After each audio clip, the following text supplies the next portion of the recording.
In the village of Umona, where moonlight carried secrets and the wind repeated names it was not asked to remember, Adama was known as the luckiest bride.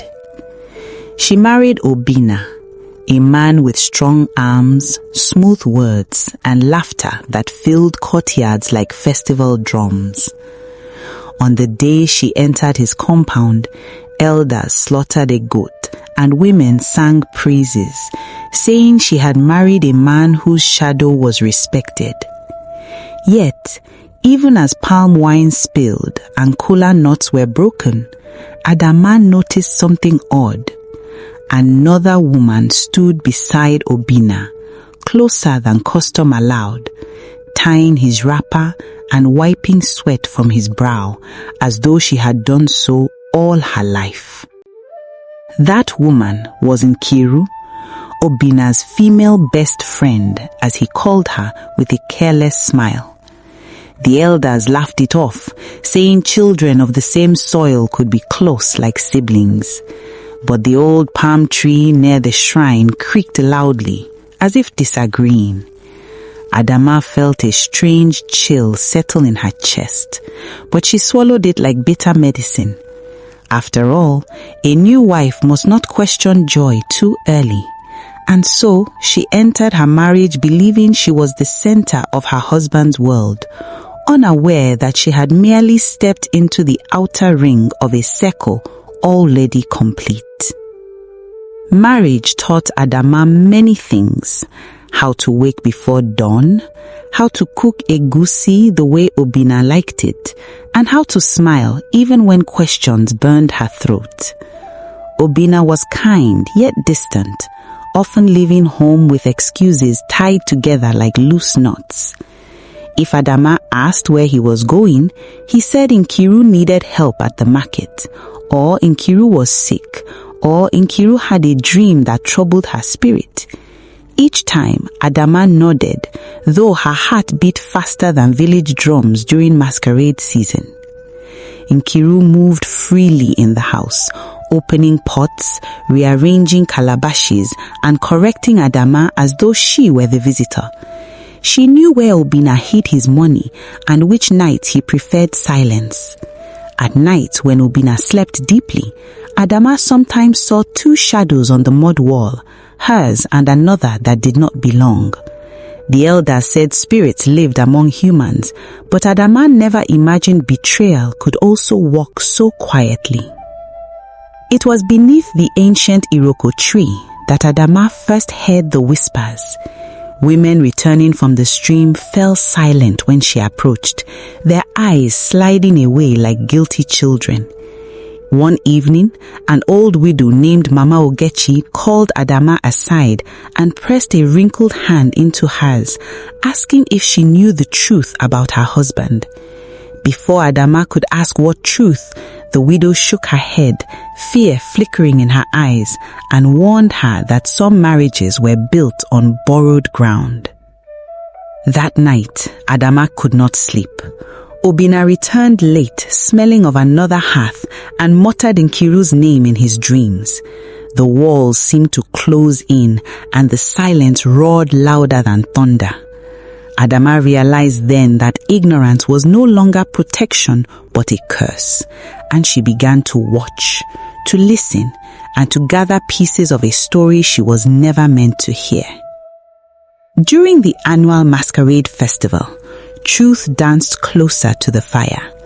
Obina and Nkiru moved together with effortless rhythm, their bodies speaking a language older than words.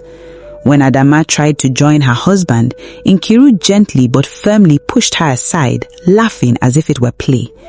The crowd cheered, unaware that a marriage was unraveling before their eyes. As drums pounded and spirits were invoked, Adama noticed the masquerade pause before her, tilting its carved face as though seeing her pain.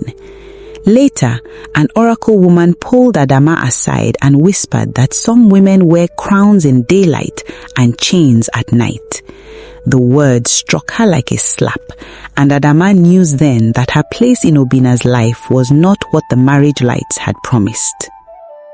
When Adama confronted Obinna, his anger came swiftly, sharp as a cutlass. He accused her of jealousy and ingratitude, reminding her of the bride price he paid and the roof over her head. Yet his eyes betrayed him, darting away whenever Nkiru's Ninum was spoken. In a moment of weakness, he confessed that Nkiru had been with him long before Adama, bound by a promise made under a full moon and sealed with blood from their palms. Nkiru was not just a friend, she was his first wife in spirit, though not by law.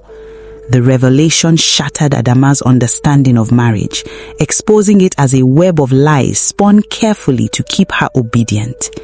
She realized then that her union had been a cover, a respectable front for a bond already forged in secrecy. A storm came that night, shaking huts and uprooting trees. As thunder cracked the sky, Adama packed her belongings, her hands trembling but determined. Nkiru stood in the doorway, blocking her path, her face twisted with triumph and pity. She told Adama that some women were meant to decorate lives, not live them, and that the house had never truly belonged to her. Lightning illuminated the compound as Adama stepped past her, the rain washing tears from her face. The storm seemed to mourn with her, echoing her pain in every clap of thunder. Yet, as she walked away, Adama felt something else, freedom stirring, fragile but real. Adama traveled to a distant village to seek the oracle, who spoke only on nights without stars.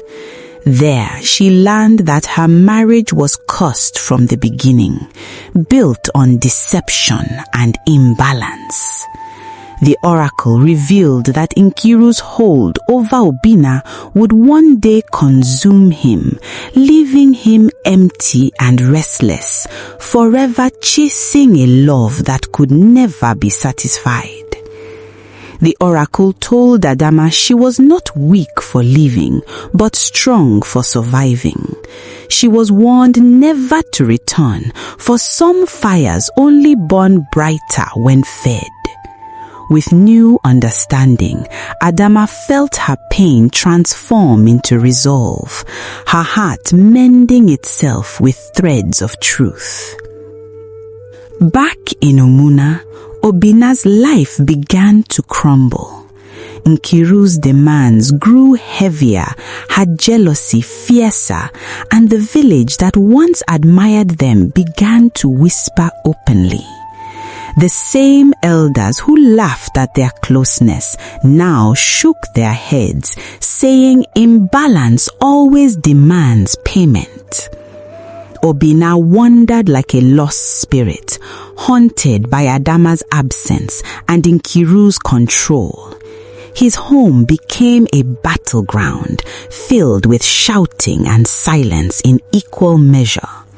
The man who once had 2 women now found himself alone, abandoned by peace itself. Adama rebuilt her life slowly, learning to trust her own voice again. She traded in the name of wife for one of her choosing, becoming a storyteller who warned young women of hidden traps disguised as love. Her words carried weight, shaped by truth and resilience. Men listened, women nodded, and the Iroko tree seemed to stand taller whenever she spoke. Adama no longer felt shame, for she understood that being the side chick in her own marriage was not her failure, but a lesson carved into her destiny. Years later, children gathered around fires to hear the story of the woman who married a man only to discover she was never his first choice. They learned that love without honesty is a borrowed garment that never fits. The tale warned that traditions ignored and truths buried always rise like spirits demanding recognition. And so, in Umuna and beyond, the folktale lived on. It reminded all who listened that a woman's worth is not measured by her endurance of pain, but by her courage to walk away from it. Adama's story became a mirror, reflecting hard truths and timeless wisdom. Because in every generation, someone must learn not to mistake survival for love.